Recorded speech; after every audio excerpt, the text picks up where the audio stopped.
Ladies and gentlemen, in today's video, I'm going to be sharing with you the one major reason I absolutely hate Magnus Carlsen and Hikaru Nakamura. Now, not as people, as chess players. I don't know much about them as individuals or what values they stand for. I assume both of them are good dudes. But as chess players, there is one skill in particular between both of these guys that I simply cannot stand, and I will be showing you on full display here today. If you're lucky enough to catch this video on December 17th or December 18th, 2022, they have both just qualified out of the semifinal stage of the Chess.com Speed Chess Championship, and they will be playing in a final head-to-head match. They are the two best speed chess players in the world. So what is the one reason that makes them stand out against all other opponents? Like, what is the reason they are the two best speed players, at least in the world? Defensive capabilities, the ability to survive absolutely garbage positions that they may have found themselves in to either save the game for a draw or even win it in some cases. So I'm going to show you a few games in this video. They are just absolutely filthy what they do to other players, and they are despicable. Before we jump into the games, this video is sponsored by water. I'm very thirsty today. I have a giant jug of water. This video is sponsored by water. Make sure to hydrate. Listen, I'm sure both these guys hydrate really well. All right. So let's begin with this first game. This is Hikaru with the black pieces against Nihal Sarin. And this was from their 5+1 segment of their match. It's a completely symmetrical London system. Looks like you took two 5-year-olds, you sat them down in a chair, and you taught them both how to play the London, right? So c5 from Hikaru, very good stuff. Very principled play, trading off his light squared bishop, covering up on the light squares, making sure no bishop has been blocked in. Bishop e7. And from the opening, I mean, you cannot ask for a more stable and steady position. White might have a tiny bit of an advantage. Let's see how he's going to take advantage of it. Take advantage of the advantage. Yeah, that's really the sure sign of a good presenter. So White is just applying a little bit of pressure here, right? This is very clear. I mean, B file, C file, the bishop's diagonal, the knight attacking the bishop. Nihal's position is good. Is it winning? No. Will it be winning if he continues to apply pressure in the right way? Probably. And so now we have rook c2, and here Hikaru starts to create counterplay in the form of central pawns. So he creates this barrier against the bishop and the knight. His knights support the center pawns, and the position looks quite good. But suddenly Nihal starts poking holes and asking questions. And he plays the move d4. Hikaru takes. Now we have a knight trade, and despite this temporary blocking of the position, I will very promptly move my queen, and then I will be ready to play this move b3 and knight d6.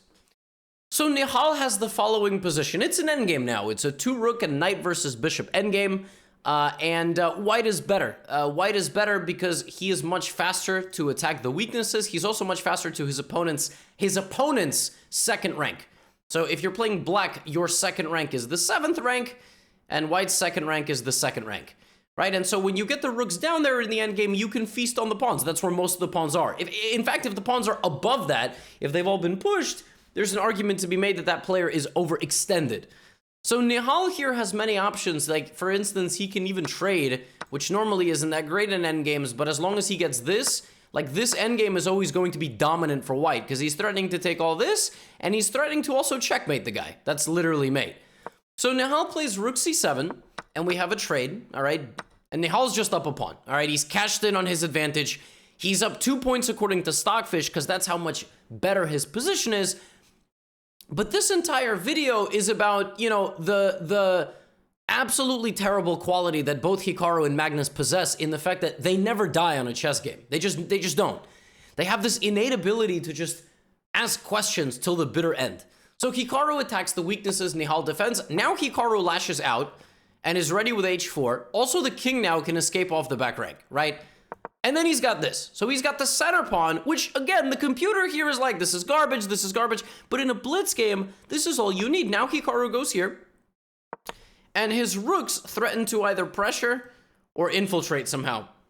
And there we go. The infiltration has begun. Now Nihal has 2 passed pawns. He has A and B. They're just going out. Nope. No, Hikaru sort of stopped them for now. All right, so Nihal plays g4. Good move. But Hikaru's knight has now sort of wandered into White's territory. Was it a good move after all? Nihal attacks the rook, and all of a sudden Hikaru spots a tactic. Rook takes b5. Out of nowhere. The pawns that were seemingly untouchable, right? Now, I think what the idea here had been was to go here. Because the point is that if you take, you're going to lose this. So you sacrifice the rook, but actually if you do this, there's no way to defend this. And you can't take on d4 because knight f3. Hikaru defends his d-pawn tactically. That is called a tactical defense. The pawn is hanging completely, but knight f3 is a fork. So Hikaru just activates his pieces, coordinates them in the most clever of ways. Now Nihal is still a pawn up, make no mistake, but it's going to be kind of difficult for him to permanently defend that pawn. Hikaru's just active here, just active. Here comes the bishop, here comes the knight immediately. And the knight now wanders into f3. Nihal pushes, Hikaru drops back, but the knight can't get to the pawn. So now Nihal is winning again. All right, here comes f4. I mean, it literally cannot get more winning than this. Here comes f5. Oh my goodness, that's it. Hikaru's done for. Done for. He made his first comeback. King c2, rook b4. He's barely playing with any pieces here. It's +5. Rook b1. Rook b4. Wait a minute. Is Hikaru actually threatening to win this? Not really, because b7. So now rook d3 looking to trade. King e8. The king is walking over. We trade. And king d7. Wait, what? How is this not winning? What was white supposed to do? Apparently white was supposed to play king c3. See, the difference being that when the rook comes this way, you can try to play for king c4 and blocking off the rook with rook d5, rook b5. Nihal rushes, thinking that there is no way that he cannot win this endgame. King c4, king c6. Black has a fortress. What? How did, out of all that, how did Hikaru get a defensive fortress? This is completely insane. Check here, and there's just no way to cross the center line. There might be some ways here to ask questions of the black position, all right? But all of a sudden, the king wanders too far, and Hikaru just plays knight h6, and he's gonna win the pawn. Now it's 2-2, and now it's 2-1, and now all the pawns are gonna fall off the board. And Hikaru ends the game actually a pawn up. And the game ends in a draw. I mean, it was literally +5. It was like +5. Like, even after the first wave of counterplay, Nihal regrouped, got a nice position, got like exactly where he wanted. I mean, the position's like completely low. Nope. Saves the draw. Next game. This is 3+1. So this is not 5+1. This is a 3-minute game. This time we have a, like a Catalan. We have like a Queen's Gambit declined with G3, whatever you want to call it. Not a London anymore. And from the opening, it was once again, you know, Nihal getting a relatively pleasant position, right? And playing b4, trying to expand. Position looks nice for white. Is it winning? No. But white is gonna go here and here and here and here and here and here and here, right? Like it's very typical stuff. So there's the queen. Rook comes to the center, and white's position. I mean, white just has a beautiful position. This bishop is pretending to be a bishop. That bishop hardly can be called a bishop, stuck behind 2 pawns like that. This knight, I don't know what it's doing. Tries to rotate, you know, and now Hikaru is trying to activate his bishop on that square. Nihal trades the dark squared bishops. Very solid position for white. All his pawns nearly on dark squares, replacing the dark squared bishop. Hikaru plays bishop c4, and Nihal actually takes, sacrificing the rook for a bishop and a pawn, because he's almost guaranteed to win a second pawn back immediately, and then he's going to have equal material and many more pawns. So Nihal correctly sacrifices the exchange and gets this position, and I mean, visually, this is striking. I mean, white is completely winning. Which, as you know, if you've clicked on this video, is probably a bad sign. You don't want to be completely winning. How on earth is Hikaru going to create counterplay here? Like, he literally cannot move any pieces. White has 2 passed pawns that are just going to march down the board. Okay? Nihal's just going to go boop, boop, boop, boop. He's going to completely overwhelm Hikaru, right? This video is sponsored by water. All right, rook c1. Come on, Nihal. Show us how it's done. Knight b4. There we go. All right, a5 is actually a welcome sight for white, because now this pawn is weak. You baited that out of your opponent. Hikaru just playing moves. Basically, Hikaru right now is activating that mode where you're like, I'm going to play improving moves, and when my opponent tries to jump forward and knock me out, I'm going to try to, you know, counter and strike back. Rook b1, rook b... Like, look how awful black's position is. d5. Hikaru plays g5, trying to stop the knight from ever coming in. It's +4. Nihal activates his pieces. Now, Hikaru doesn't know what to do. I mean, he literally just pushes like a pawn here. So white just can't activate his position. Knight f4 immediately taking advantage. The king walks out of check range. Queen e2. Okay, Hikaru activates his queen. Hikaru baits Nihal into taking another pawn and is like, I gotta do something. b5, lashing out on the other side of the board. It's +6. I mean, it literally does not get any better than this. But Hikaru is blocking the pawns from going forward, right? He's being annoying. His king is safe. His queen is active. So at some point, white is gonna have to do something substantial in the position, and he jumps in right now. Hikaru immediately counterattacks the queen. Queen trade is offered, and now a devastating counterattacking measure, which is just keeping the tension here and now moving the knight out of the way. Knight d4, according to the computer, is the best move. But Hikaru plays the second best move, which is knight c3. And now this is a web, a nasty web of pieces. There's a threat of rook takes rook, and there is also the threat, if you take my rook, that I'm going to go knight e2 check and win your queen. So it's a crazy, crazy web of pieces here. The best move here for white is rook e1, but then rook b1 is shocking. And if you take, I do the exact same thing. And if you take, I go here first. So it's completely nuts, and then white can play queen back. Now, again, Hikaru out of nowhere has created counterplay once again. White has pawns that are so close to becoming queens, nobody can stop them. And suddenly here comes counterplay. Nihal doesn't know how to deal with it. He plays rook takes b8, and I guess sacrifices his queen to get to this position. This is still not losing for white, despite being a queen down, because of how good Nihal's position was. Here comes c7. Here comes d6. Look at this. This is insane. The queen cannot stop both pawns, so Nihal has at least a draw here, right? Queen c4 check. King to g1, queen takes knight. White plays e5, and the threat is bishop here, or bishop here and queen. Hikaru plays f takes e5. Now, white has to be patient here. White actually has to take back, because the queen cannot take its eye off the pawns. Instead of that, Nihal goes from bad to worse. He tries to cash in on his passed pawn immediately, and he loses the game to the absolutely devastating queen g6 check. The point is that if you run with your king, I have queen b1.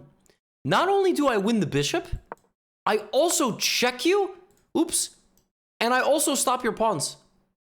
And if you block the check like this, I still check you, and then I just play queen c1. You cannot move this, or either pawn, because I will stop you vertically. How does he do it? How on earth does he do that? How does he just immediately take advantage of a position that is +7 for white? It was +7. If you let the engine think here, it literally walks away. It never returns.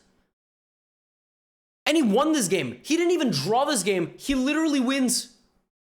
Oh my God. And I got one more for you. All right, I got one more for you. This game was it was a 1+1 game. It was across all formats that Hikaru did this to Nihal. Okay? This was just, it's a bullet game. Gonna be very stable from the early opening. Nothing special. Nothing to write home about just yet. Light squared bishops get traded. White is just slowly improving his position. As always, I mean, Nihal has a slightly better position throughout this video from the opening. Okay? Queen to b2. Hikaru creating a little bit of counterplay on the queen side. So far, the position is equal. All right, now we're gonna get a knight versus bishop situation. And we have a trade.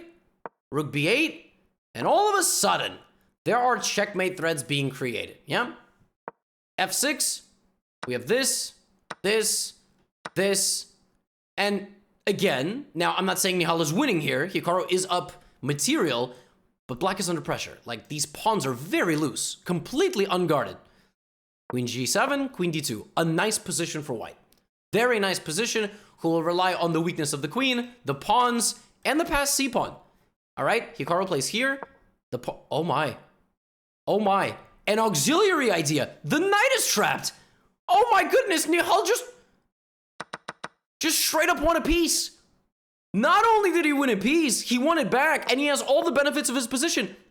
This is nuts. He's only a pawn up, but this is hanging. This is a threat, and the c-pawn is queening. Now, somewhere here, the engine gave like +4 advantage. It was because here, instead of trading or taking, white has this move, apparently just winning.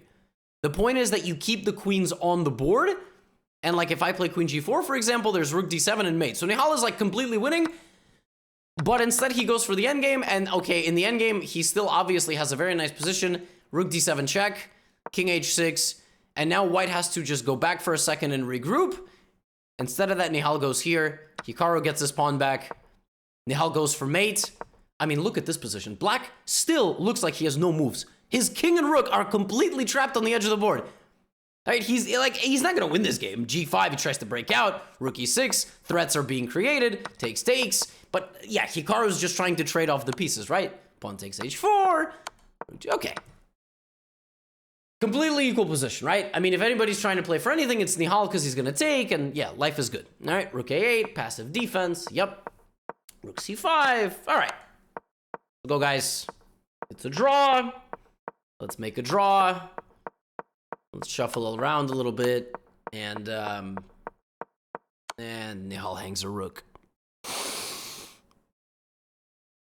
How does this happen? This was not the shining example, but like, it was so pleasant for Nihal. If Nihal got this position with white against me, he would have won in 5 moves. Hikaru has this ability to just make the most unpleasant decisions have to be made for his opponent. And this is just Hikaru. I'm about to show you Magnus's match versus Maxime Vacher-Lagrave. There was a segment in that match, the first 3 games of 3+1 Blitz, which basically decided the match. Magnus got out to a really good start against MVL, and in the first 3 games of 3+1 Blitz, MVL was putting so much pressure on Magnus. He got a very nice position from the opening, all right? Lion Beast. Very pleasant position. Queen a1, rook c1, like very, very nice. And throughout this game was just doing very typical stuff here in this type of position, which is applying this queenside squeeze. The c file, the b file, the bishop when the knight moves, right? Rook b5. Like, look at this. I mean, black is passive here. MVL doing great things. Finally wins one of his pawns back. Continues to press. a4. Looking for a5. Magnus creates a little bit of central counterplay. Here comes a5. Those pawns are going to get softened up, and what's going to happen is that white is going to get a 4-on-3 endgame, most likely. Instead of that, Magnus does it this way, but he's probably still going to lose the pawn at some point. Knight h4, bishops come off the board, MVL improving the position, slowly but surely, 0.7, maybe 0.8, 1.3, just beautiful stuff here. Like, great game so far from MVL. Queen b4, hits the knight, hits the rook, and Magnus plays rook d4. Magnus also has this ability to create counterplay and chances seemingly out of nowhere and pose problems for his opponent. Like right now, the best thing to do, apparently for white, is to play a move like rook c8. If this, then I take with check, you trap your own queen. So this. Apparently, white needs to win the endgame queen, rook, knight. And in these endgames, there are certain endgames you need to avoid. Like, for example, 3-on-4 with rooks, draw. Like, more likely than not, just simply going to be a draw. Knights also draw, because knight and pawn cannot beat a knight. I mean, it's just, the knight will sacrifice itself. Now, again, it's a very tough simplification exercise. MVL decides I'm going to trade the queens. That might not be the best way. Like, if you trade slightly incorrectly against Magnus, you trade the wrong piece in an endgame, all your winning chances might go out the window. Magnus now just goes back and builds up a defensive formation. He's like, all right, come and get me. So MVL tries. Magnus trades a pawn. Now it's 3-2. Ooh, almost knocked over my water. Sponsored by water, by the way. F3.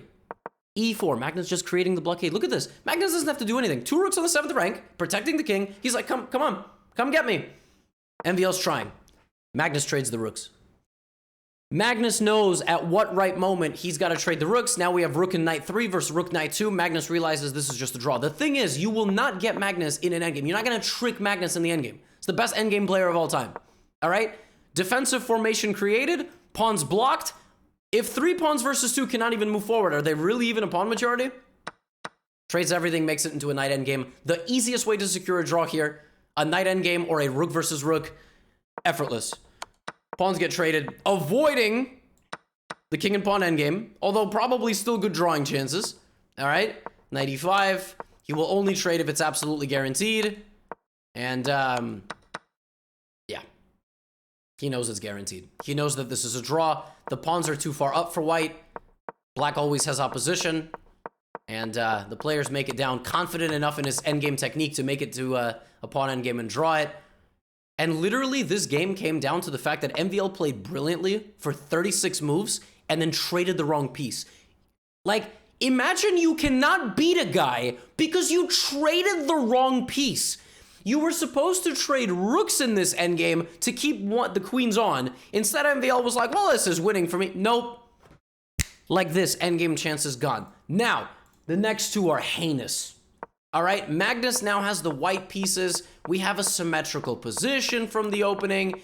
What you're about to see here is nothing short of disgusting. So Magnus gets a very locked position early, and black attacks the center with d5. MVL has a nice confrontational position, prime for a victory. Gonna rip open the position right here.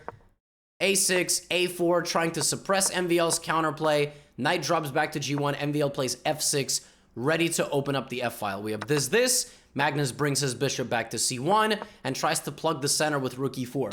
MVL trades pawns on the queen side, and now a very nice idea by black, e5. Point is, you cannot take, because I have knight d6 pinning your rook to your queen, and I also have rook f2 ideas. But Magnus does this, and gets completely blindsided because MVL sacrifices the rook. Now suddenly there's this, and this, and this, and this, and the mechanics of the position simply don't work anymore because bishop takes e5. I don't exactly know what was overlooked. Magnus is down a piece. Straight up. In the previous games of this video that I have shown you, one guy had a bad position, his king was weak, whatever. Magnus is down a piece. Count the pieces. Magnus has 6 pawns, his opponent has 5. And he has the following position. He's just piece down. Knight, bishop, knight, knight, bishop. Okay. Now, I'm not saying this is an easy position to win, because obviously white still has some counterplay, but MVL plays here. Rook f4, just asking questions. And now it's -4. Apparently, if MVL just plays like knight b3 here, attacks the bishop. Bishop goes here, now knight d2. With this pin, he's going to trade the knight, and he's going to win. He is like 2-3 moves away from a resounding victory over Magnus. Instead, he does it this way. And like this. And so the only way Magnus knows how to create counterplay here is just to chuck everything. Chuck the house, rook takes f6. MVL ignores it. MVL's like, I don't need it. Knight takes c1. He doesn't want to weaken his king. Magnus takes on b6. And now, again, MVL should probably keep the tension here. Maybe keep the queens on. And this is going to fall, and then the queen is going to get in. But instead, MVL's like, I'm going to swap queens. And Magnus is like, defensive endgame masterclass. Yes, you can take on d3, but now I'm going to go here. And I'm going to activate my knight. And I got my passed b pawn. And your bishop is kind of far away, so it's going to be a little bit hard to stop me. Knight e5, I'm going to take this pawn. You're going to push. I'm going to go knight e4. I'm going to stop you. Then I'm going to go here. And Magnus knows that he doesn't care about losing these pawns. You could take those pawns, man. At the end of the day, the endgame is going to be a draw if the pawns are on the same side.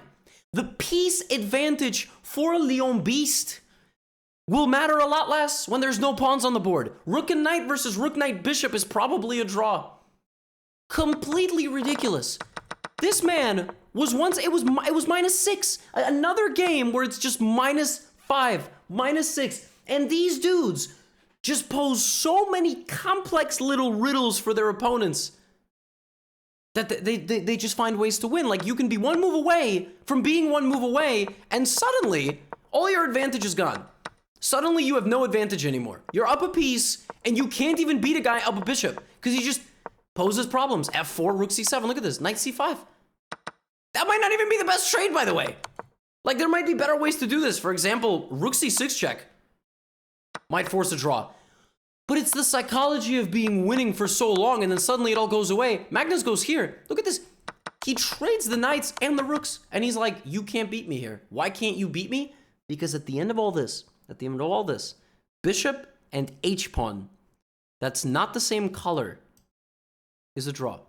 Magnus sees the future like 30 moves ahead here and knows that this is a draw. Because it doesn't matter that one guy has a bishop and 2 pawns. It doesn't matter. I am going to walk my king to the center of the board, and I'm going to force a trade. I'm going to force an exchange of pieces that you cannot stop. Watch. You take. I take, and that's it. I just run my king to the corner, and there is nothing you can do, and he predicts 30 moves of this game. Draw. Get this nonsense off my screen. The last game that I have for you is similar. Magnus was black. It was a very aggressive Spanish. All right. A lot of pieces were swapped off early, very sharp line. And Maxime went up a pawn and tried to run out of the arcade with his tickets, okay? He got a nice position and he simplified it down. And he's like, all right, well, I'm a pawn up, and the computer agrees. It's plus 1.3, which is basically the worst place you want to be against Magnus, right? Really. Knight c5, put everything under pressure, comfortable +1, c3, knight d6. The knight is just beautifully positioned. Rook d1, rook a5. All right. Another game where Magnus is going to conjure up counterplay out of seemingly nowhere, right? Rook e7, super, super passive. Bishop goes to b3. Rooks are now lined up on the center pawn. Rook c1. Rook takes c5, knight takes b7. All right, the pawn has fallen. This is under pressure. Magnus doesn't guard anything. He just goes full counterplay. Realizing that white's advantage is here, but if the pawns can't move, just like in that game 2 games ago, is there really a pawn advantage? Bishop c6, knight b2, and he just comes back. Okay. Takes. Rook e1. Okay, pawn up. Outside pass pawn. Gotta be winning, right? Maxime brings back the rook, brings back the knight, and here we go. Here comes the endgame. Rook e3, nice. Knight drops back, h4. MVL is gonna slowly, methodically do to Magnus what Magnus does to so many great players. Look at this. He kicked out the rook. Pawns are traded, but here comes the king. Uh-oh. Oh, there it is. He's doing it, guys. He's made it. Oh my gosh. Knight e4 check, 1 on the spot. Check. Bishop is 1.